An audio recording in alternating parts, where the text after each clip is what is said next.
Hey guys, it's Brett FX here, and real quick before we get on with this new show, I just want to let you guys know that this is the first one. We do not plan on future shows being this long. Again, we are trying to figure out the best ways to do these interviews and to bring these teams to you guys with all of their information and a little bit to know a little bit about them. So, again, guys, future episodes will not be as long as this one, but I hope you stay until the end because these guys really do have some good information. It's really interesting to learn about them, and definitely check out the links below and go check them out on all of their media outlets. All right, guys.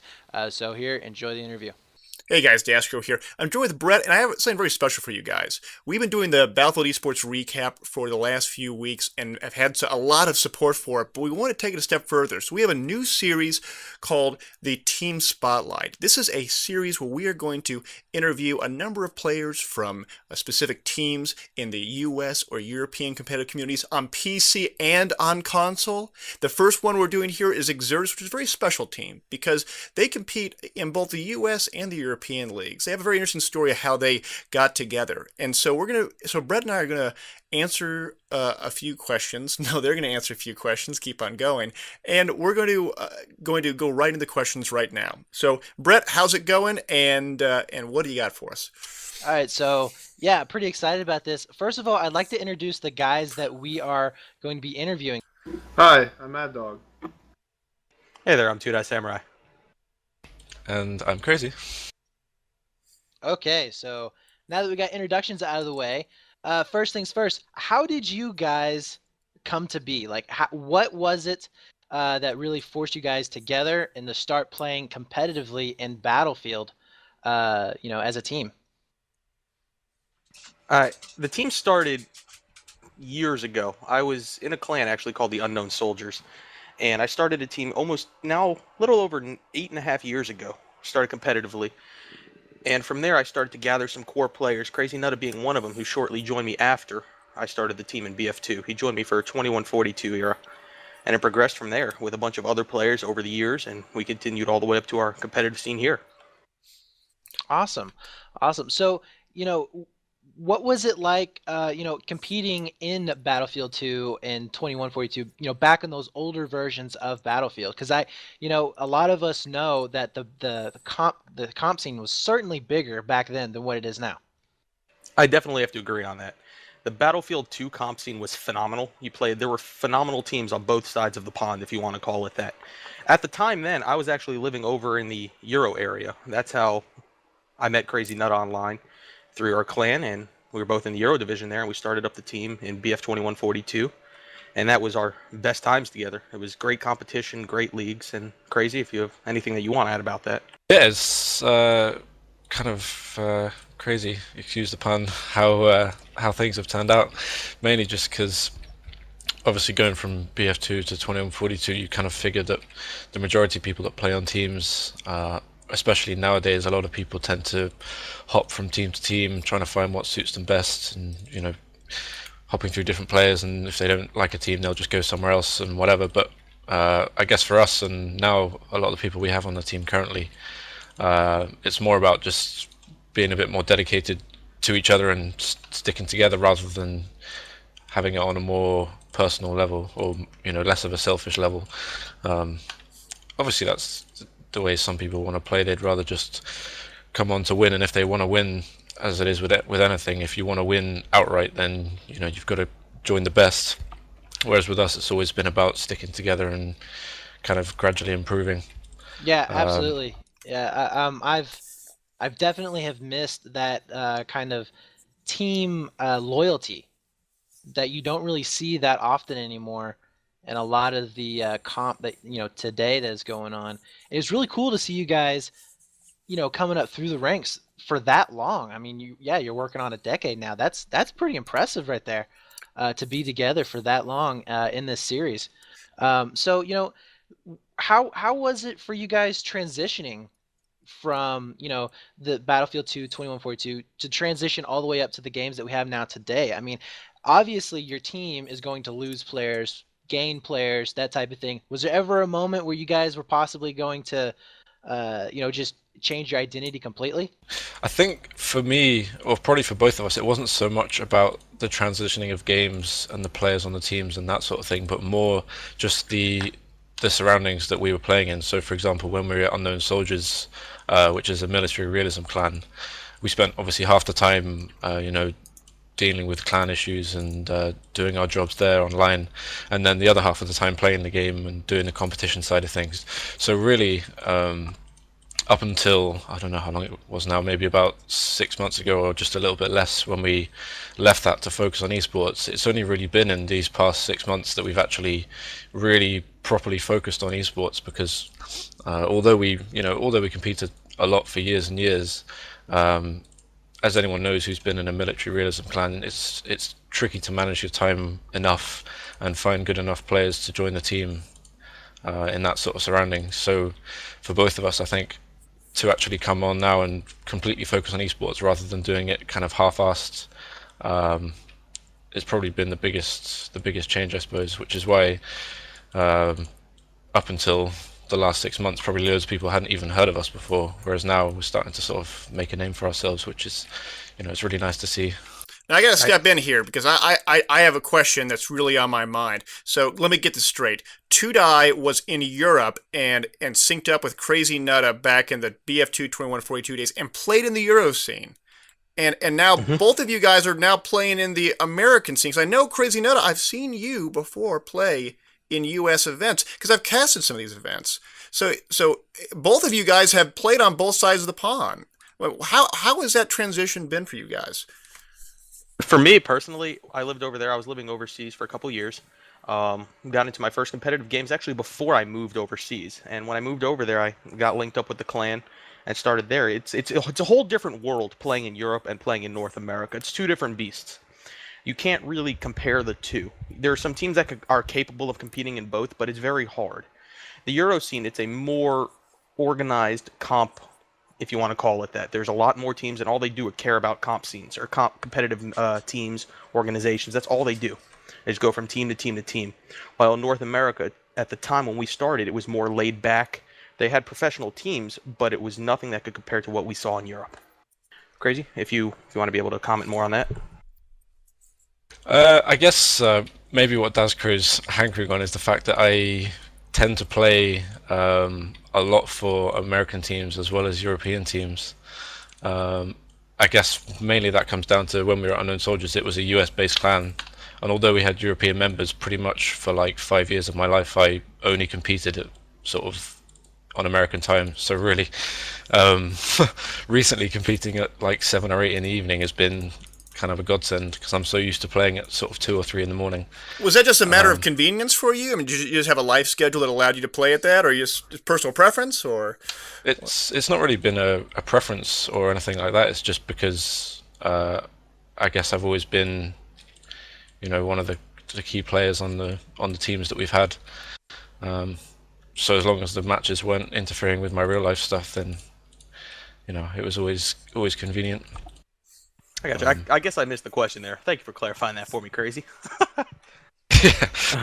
But no, when we started together, we both competed, if I'm not mistaken, both sides of the pond there. And we had some in 2142. We played in a Euro league, and we also played some in North American leagues. And it was definitely a challenge, staying up till 3 or 4 in the morning to play. And for Crazy to be able to do it as long as he has, especially with being here with me, he's been one of my best friends, and I'd like to thank you for that, Crazy. Sentiments going all over the place. So, with you guys, playing over in the Euro scene for a while, did you guys ever win anything? I know you had to compete in some big tournaments. No, to be honest, like I said, it's only really been the last 6 months or so that we've properly got into the scene. Because as it was before that, it was kind of half casual, half competitive. So there wasn't actually any opportunities that we had to really have a good enough team to become, a decent enough force to actually win anything. Which is why, we're really looking to BF4. I mean, towards the end of BF3, there's been some really good opportunities. There was a LAN event that's coming up in a month or so that we were, really tempted to go to, but at the end of the day, we really just want to make sure we're ready for the next game. And how are you guys preparing for that? How are you guys preparing for BF4? Are you doing anything different than you have been the last few months? Yeah, I would say the only thing different that we're doing is we're really trying to find more dedicated members that are not going to be here for the short term. Any member that we're taking onto the team now has to, at least for Rect, and I'm pretty sure for the Euro guys also, they need to be dedicated in the long term. We don't want to have to rebuild a team for BF4. We want to be able to have the team cohesion, be able to go in there and stomp in the field the day it opens. Yeah, we really aren't seeking players for Battlefield 3 anymore. We're not even that concerned about Battlefield 3, to be honest. We're, like Tudai said, we're solely seeking players for Battlefield 4 and beyond that. You guys mentioned dedicated players. What does that actually mean? I mean, what does that mean to you guys when you think of what a dedicated player represents? Crazy Nutta. I can't give you a better opinion than that. Somebody who stuck around, been a great friend, been a great player for years upon years. There's the core group that we had here was Crazy Nutta, Prowler. We had Double O Me for years. These are people that I've gamed with for years that I could count on and trust to know that they're going to be here with me day in and day out, even when times get hard or we're arguing. Somebody that I can sit there and yell at and 5 minutes later go, dude, I'm sorry, man. Let's fix this problem. Let's move on. That's what I consider a dedicated player. Someone who's going to not, take things personally, and they're going to look at it from the larger perspective and work as a team and still be friends. That was, like what he just explained, that was actually something that that's exactly what I was looking for in a team. At the time that I started talking to Tudai, like we were basically building up Exertus, the organization, and I really wanted to get a Battlefield team in here. So I was, I talked to a few teams, and like we weren't even seeking the best team. What I wanted more than anything was the most consistent team, and that's what I found in talking with Tudai and working with his. Most of the players at the time were his European guys, like Prowler, Crazy, Phantom, but basically, I found that consistency with this team, which, has worked out great here. You touched on the fact that, Exertus was a gaming organization. What exactly, how many teams do you guys have? We currently have we have 2 Battlefield teams, Rect and EU, and then we have a CSGO team and 2 League of Legends teams currently. So you guys are currently not looking for anybody, but for new players out there who are looking for teams, what kind of tips can you guys give them in getting into the comp scene now? Because as we did say, it is kind of tailing off right now. It's not dead, but it is slowly dying. So what would you guys give them in a tip to finding teams and getting into the comp scene? I'd say having to, get out there, make some friends first. Just kind of start to get to know people on some of the teams. Try and ring for them when they're practicing, practice scrims. Get your name out there. Show your skills off. The more you show your skills off and the more friendly you are, your personality, all that, the more apt you are to be being given an invite onto a team or a tryout onto a team. If you just pub, you're not going to get, it's not going to get done. It's not just going to land in your lap, because there's a huge difference between pubbing and competitive gaming. And that, that took me a while to learn until we really moved over here. And it's become more and more apparent that if you want to be on a good competitive team, you need to scrim. You need to make friends. You need to just branch out and be friends with everybody in the comp scene. So right now, presently, you guys have been competing in a couple of tournaments. I know you guys competed in CEVO Season 1, CGL currently. That's your US team, I believe, and then your Euro team is competing over in ESL. How are your teams doing right now? The North America team right now, we're doing fairly well. We had a unfortunate finish in CEVO, but we're going to come back with Season 2 and make a big splash there. CGL, we're doing pretty well. We're into the 3rd week now. We won the first 2 weeks, and we're actually playing in War XS, which is a South American league. And so far, we have won our last 2 matches by over 200 tickets each round, or total in the end of the match. I'm sorry about that. I know our EU team is also doing fairly well. Crazy, if you want to comment on that.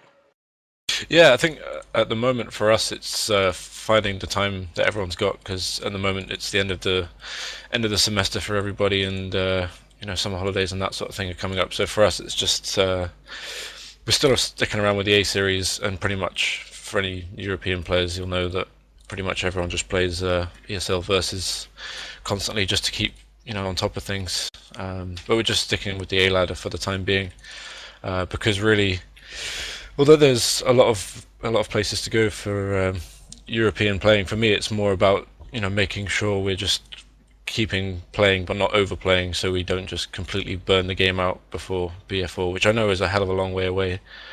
So the last thing we want to do is end up burning ourselves out before that, because for me personally, I'd rather just keep playing, keep on top of things, and kind of almost cruise through to BF4. Because even though BF3 is still going, I mean, it's been like a year and a half now, and props to all the people that are still keeping competitions going for it, because I don't know what the North American scene especially would have done without things like CEVO and CGL.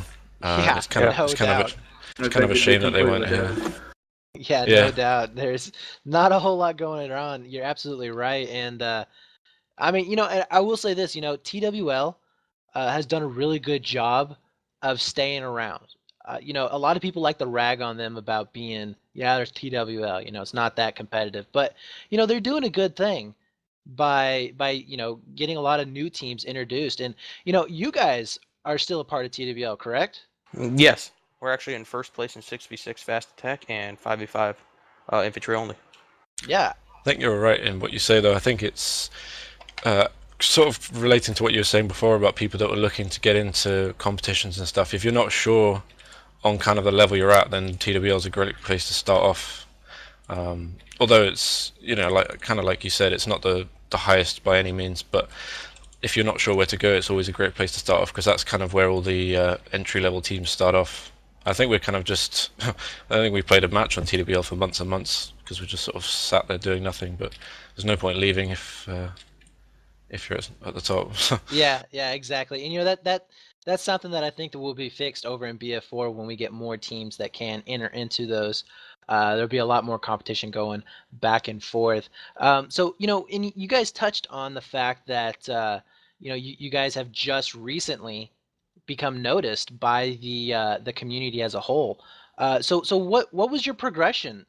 Coming from that team that maybe not too many people really talked about or even feared when it came to playing them, to now being one of those teams that people take notice when you show up for a scrim or show up in a tournament on their next match list.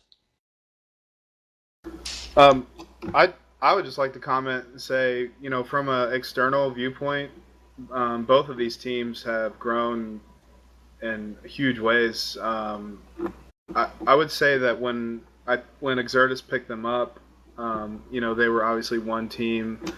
It was mostly, I think it was like 4 out of 5 of the guys were European playing in American leagues, and one of the things that we had to work through was getting the teams to divide, basically, and so that the European players could start practicing on their own schedule, competing in their own leagues with not non-ridiculous pings, and same for the American guys.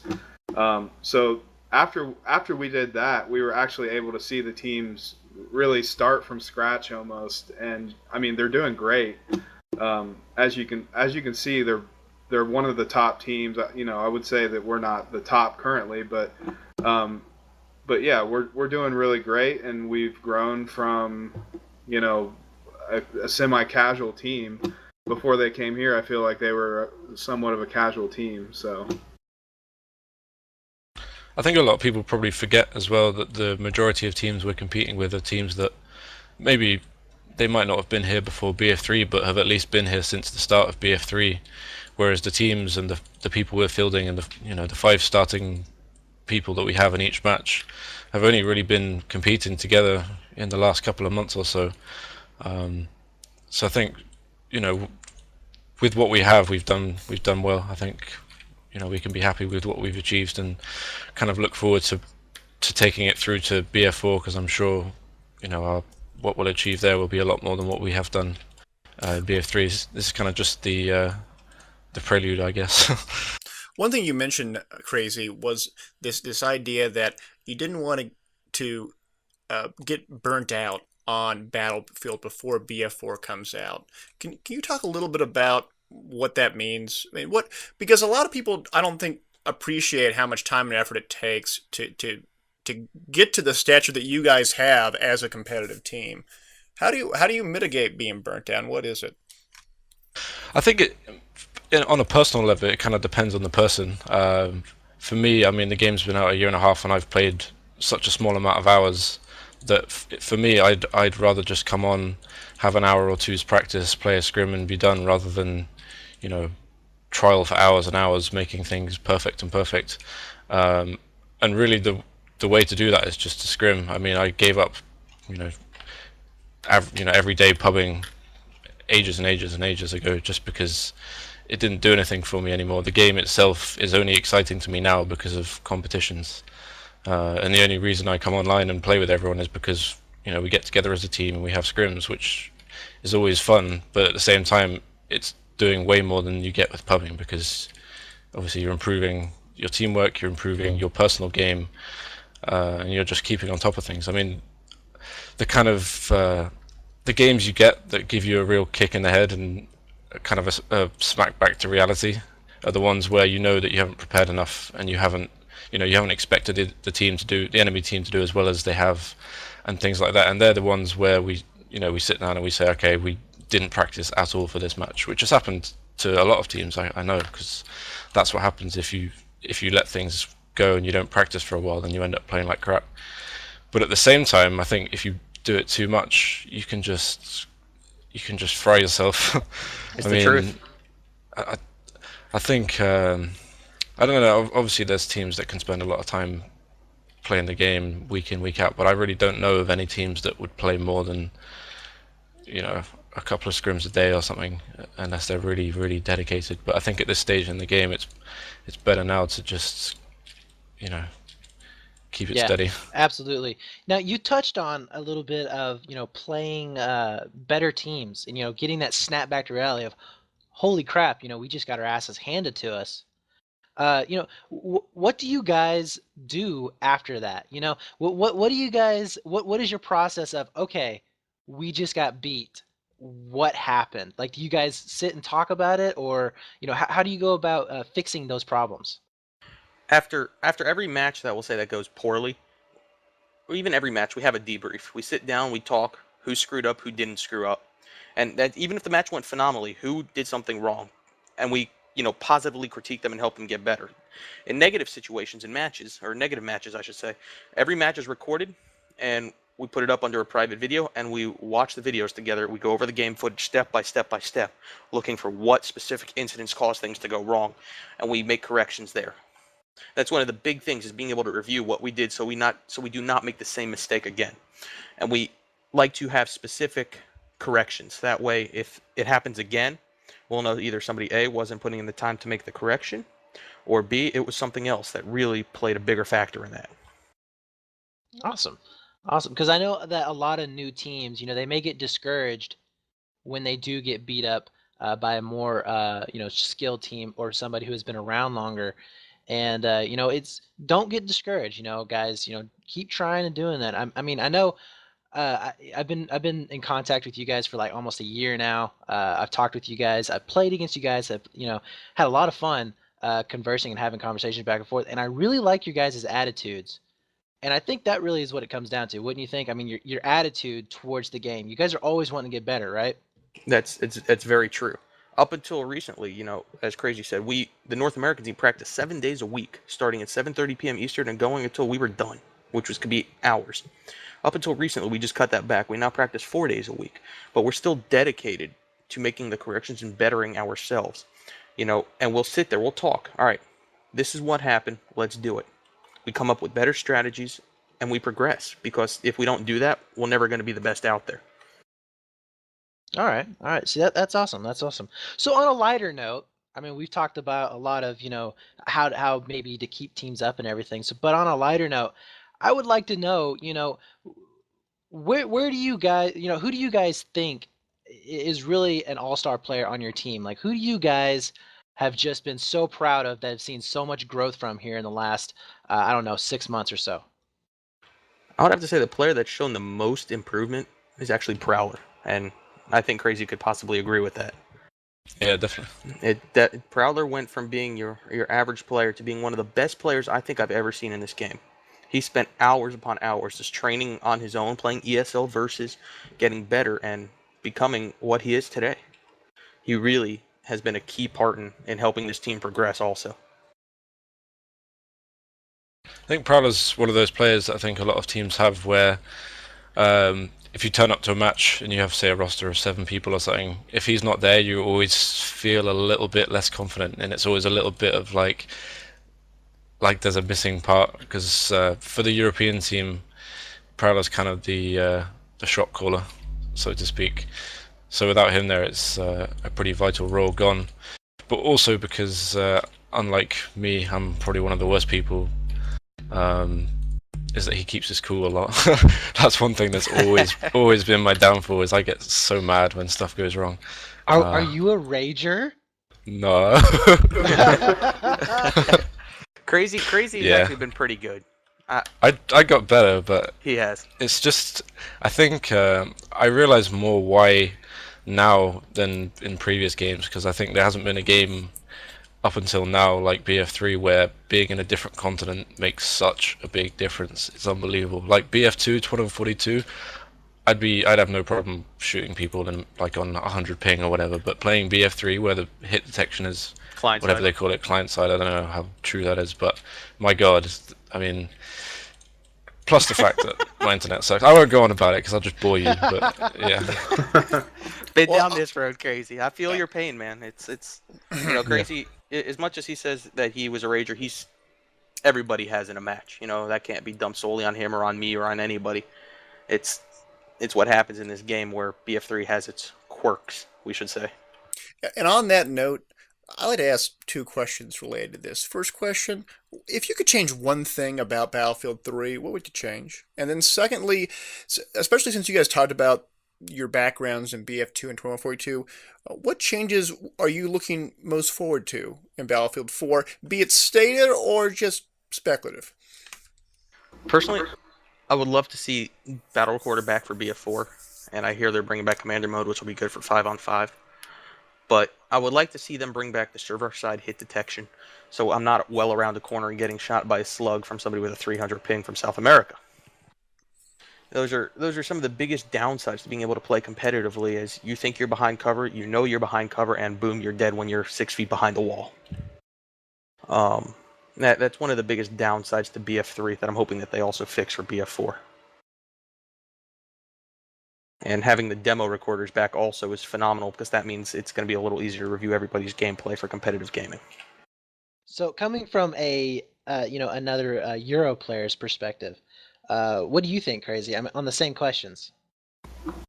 Well, 100%. I mean, all the while through when BF3 was coming out and we were receiving all these teaser trailers and stuff, and they kept going on about this elusive quote-unquote esports update that they were going to bring out that was, going to be the big thing that would kick off BF3's esports, which ended up being some stupid match system that wasn't really any use. So for me, I mean, the only reason I play games anymore is just esports. Anything that's going to help esports, be it theater mode, battle recorder, whatever you want to call it, be it a matchmaking system, be it official dice tournaments, a lot more supported companies doing tournaments online and LAN, just anything that's going to get the name out there and no doubt. I would love to exciting. see some LANs. Absolutely. Daskro and myself just casted a LAN last weekend. Oh my god, it was so much fun. I cannot wait, until we see, LANs popping up everywhere, multiple LANs, happening in the same week or something. That would just be so awesome. But yeah, actually, one of our players was at that LAN, I believe. Revo. Oh, Duke PT was at it. Oh, Duke. I'm sorry. Oh yeah, dude. Oh my god, guys. I tell you what, dropping a 60 bomb in Bazaar. Yeah, it was he went awesome crazy. to watch. Awesome to watch. In fact, I'm going to be uploading some of that stuff on YouTube. I've already told him, I was like, man, I got you on some highlights, bro. You got to check it out. So it's going to be exciting to watch that. But, coming from I guess an owner's view, Mad Dog, what are you looking forward to? In Battlefield 4, I would love to see more esports accommodations, I guess. Spectator mode, battle recorder, better anti-hacking measures, like Tudai was talking about the net code, basically. There is a lot actually that I'm looking for. When I also deal with games like CS:GO and League of Legends, and like they're just on a whole different level because those games are built for esports, and that's what I truly want from Battlefield 4. And I think that the makers of Battlefield know that that's what, like, they need to include that at least somewhere in their game, because the community has made it pretty evident that that's what they want. Yeah, Dice absolutely. know. If Dice don't do anything about it in BF4, then I seriously think that EA is like killing the series, or they're under EA's thumb or something, because they know it more than anybody that that's the one thing that they missed out on in BF3. And whether or not BF3, whether they want to call it the, whatever percentage they said, it was like 30% of Frostbite 2 was BF3, and they're gonna boost it for everything for BF4. Whether or not that was like the pre-game to what this is going to be. They said that last time as well, so you can't help but feel a little bit anxious about what's coming out. I know you hope just as much, Crazy, to get rid of some of these linear maps like Metro and bring back maps like they used to have in 2142 and BF2, where there's so many different options for strategies that you could do. You could flank, you can go up the middle, you can swim across the effing map, So many different options out there. And I really hope they bring some of that back for BF4, because for competitively, you can take a team who does not have the best shooters and still give a great challenge to a team that has phenomenal shooters if you have better strategy. Yeah, no doubt, no doubt. So, on that note of having different maps, I know that you guys are primarily a 5v5 team. What are you guys' thoughts on possibly going into maybe some 8s or 12s? Have you ever even toyed with the idea? I actually spoke about it when we started getting a lot of players, when we split into two teams and had the NA and EU teams, and for a little while the Saga guys are over here. Because obviously, if we have a lot of people on that are playing the game, there's no reason why even just for fun, why we couldn't just hop on and play some 8s or something.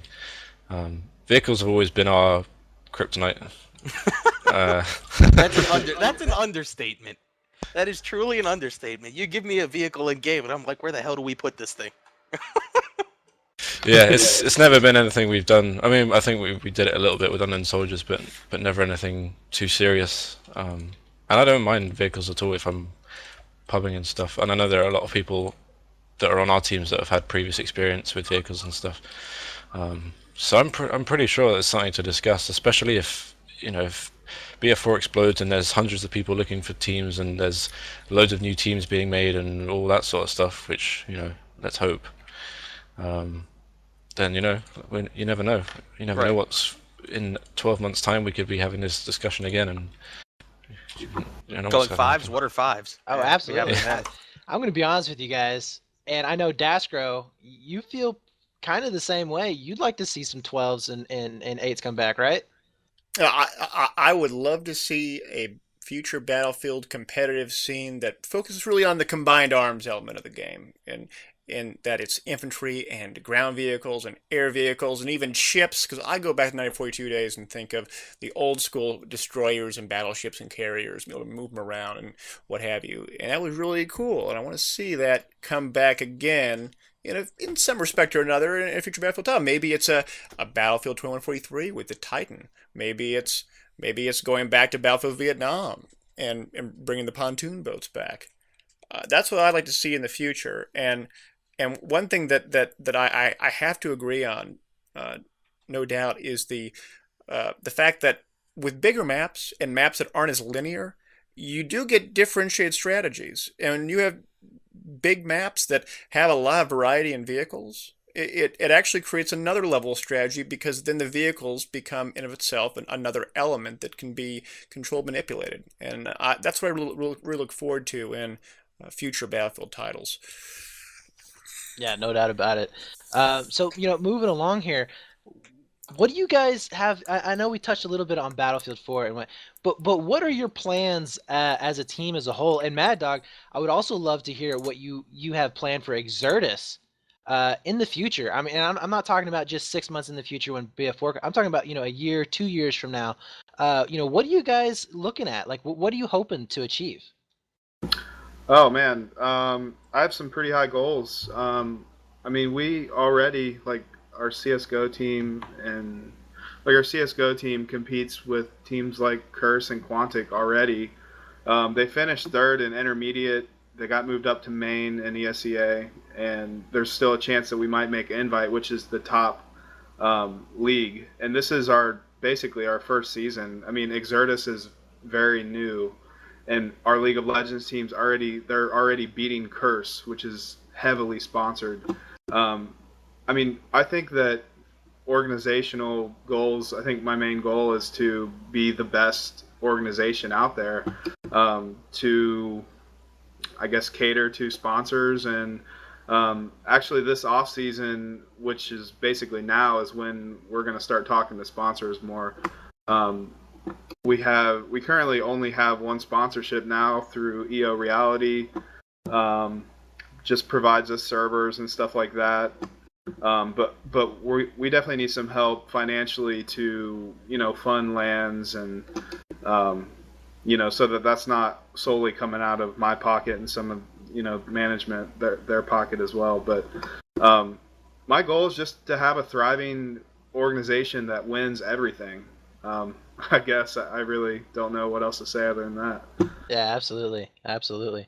So, it I absolutely love the fact that you guys are supporting and picking up teams for multiple games. I think that's pretty cool. And as I stated before, I'm excited to see how many more organizations are created that are like yours. When BF4 comes out, if we see a lot more of that type of thing happening. But anyways, guys, we have reached a fairly long interview. I have enjoyed this pretty well. I mean, you guys have been awesome. I really appreciate you guys talking to us, and I hope you guys, the viewers, have got a little bit more of an insight as to who Exert is, who they are, and kind of get a little interested in them and see see how they do in future events. In the description below, I'm going to have all of the YouTube channels, all of the Twitch channels, and their website. So you guys definitely go down, check them out. They are awesome players. They really are. And I know from personal experience of playing against them and also from watching their videos. So, Dashko, you got anything for them? No, I want to thank Exertus for really coming to the scene and really shaking things up. I don't think a lot of people fully appreciated how powerful a force you guys were going to be in the scene. And what I also love about it, for very personal and selfish reasons, is that you guys record your footage and you post it on occasion. And I think it's so cool that you guys do that. And I didn't know that you guys actually record to actually review it on your own in private. I think that's really cool and really indicative of what it takes to be a good team that continues to grow and learn, because you're going to need that. And hopefully in Battlefield 4, when a battle recorder or a demo recorder comes out, we'll all be able to do that, and I'll be able to have that same kind of learning experience. So I want to thank Mad Dog, Two Die Samurai, and Crazy for interviewing with us, and want to thank all of you watching for watching this entire long interview. I know it's been a bit long, but we'll be doing more of these interviews with other teams on both US and Euro, on both PC and console in the future. So I want to thank all you guys for tuning in. We'll see you guys later. Selfish level. Obviously, that's the way some people want to play. They'd rather just come on to win, and if they want to win, as it is with anything, if you want to win outright, then you've got to join the best. Whereas with us, it's always been about sticking together and kind of gradually improving. Yeah, absolutely. Yeah, I've definitely have missed that kind of team loyalty that you don't really see that often anymore, and a lot of the comp that today that is going on. It's really cool to see you guys coming up through the ranks for that long. I mean, you're working on a decade now. That's pretty impressive right there, to be together for that long in this series. So how was it for you guys transitioning from the Battlefield 2 2142 to transition all the way up to the games that we have now today? I mean, obviously your team is going to lose players, gain players, that type of thing. Was there ever a moment where you guys were possibly going to just change your identity completely? I think for me, or probably for both of us, it wasn't so much about the transitioning of games and the players on the teams and that sort of thing, but more just the surroundings that we were playing in. So, for example, when we were at Unknown Soldiers.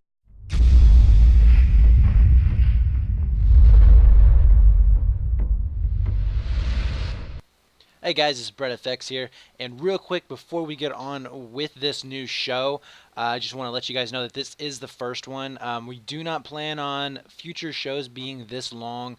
Again, we are trying to figure out the best ways to do these interviews and to bring these teams to you guys with all of their information and a little bit to know a little bit about them. So again, guys, future episodes will not be as long as this one, but I hope you stay until the end because these guys really do have some good information. It's really interesting to learn about them, and definitely check out the links below and go check them out on all of their media outlets. All right, guys. So here, enjoy the interview. Hey guys, Daskro here. I'm joined with Brett, and I have something very special for you guys. We've been doing the Battlefield Esports recap for the last few weeks, and have had a lot of support for it, but we want to take it a step further. So we have a new series called the Team Spotlight. This is a series where we are going to interview a number of players from specific teams in the US or European competitive communities on PC and on console. The first one we're doing here is Exertus, which is a very special team because they compete in both the US and the European leagues. They have a very Which is a military realism clan. We spent obviously half the time, dealing with clan issues and doing our jobs there online, and then the other half of the time playing the game and doing the competition side of things. So really, up until, I don't know how long it was now, maybe about 6 months ago or just a little bit less when we left that to focus on esports, it's only really been in these past 6 months that we've actually really properly focused on esports because although we competed a lot for years and years, as anyone knows who's been in a military realism clan, it's tricky to manage your time enough and find good enough players to join the team in that sort of surrounding. So for both of us, I think to actually come on now and completely focus on esports rather than doing it kind of half-assed, it's probably been the biggest change, I suppose, which is why up until the last 6 months, probably loads of people hadn't even heard of us before, whereas now we're starting to sort of make a name for ourselves, which is, it's really nice to see. Now, I got to step in here because I have a question that's really on my mind. So let me get this straight. Tudai was in Europe and synced up with Crazy Nutta back in the BF2 2142 days. And Competing in Battlefield 2 and 2142, back in those older versions of Battlefield, because a lot of us know that the comp scene was certainly bigger back then than what it is now.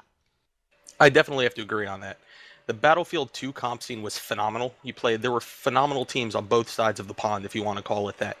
At the time then, I was actually living over in the Euro area. That's how I met Crazy Nut online, through our clan, and we were both in the Euro division there, and we started up the team in BF 2142, and that was our best times together. It was great competition, great leagues, and Crazy, if you have anything that you want to add about that. Yeah, it's kind of crazy, excuse the pun, how things have turned out.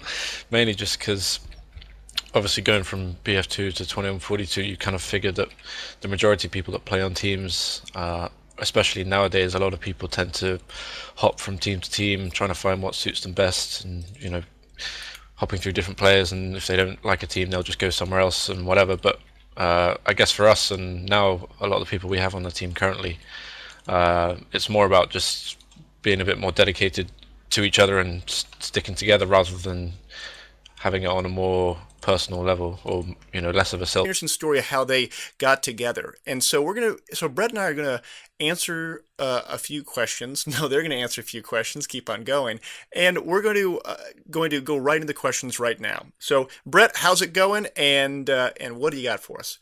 All right, so yeah, pretty excited about this. First of all, I'd like to introduce the guys that we are going to be interviewing. Hi, I'm Mad Dog. Hey there, I'm Tudai Samurai. And I'm Crazy. Okay, so now that we got introductions out of the way, first things first, how did you guys come to be? Like, what was it that really forced you guys together and to start playing competitively in Battlefield, as a team?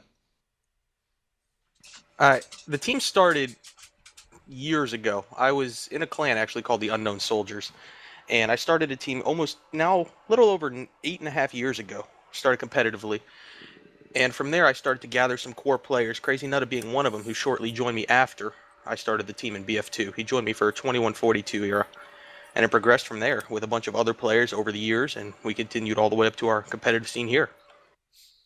Awesome. Awesome. So, what was it like,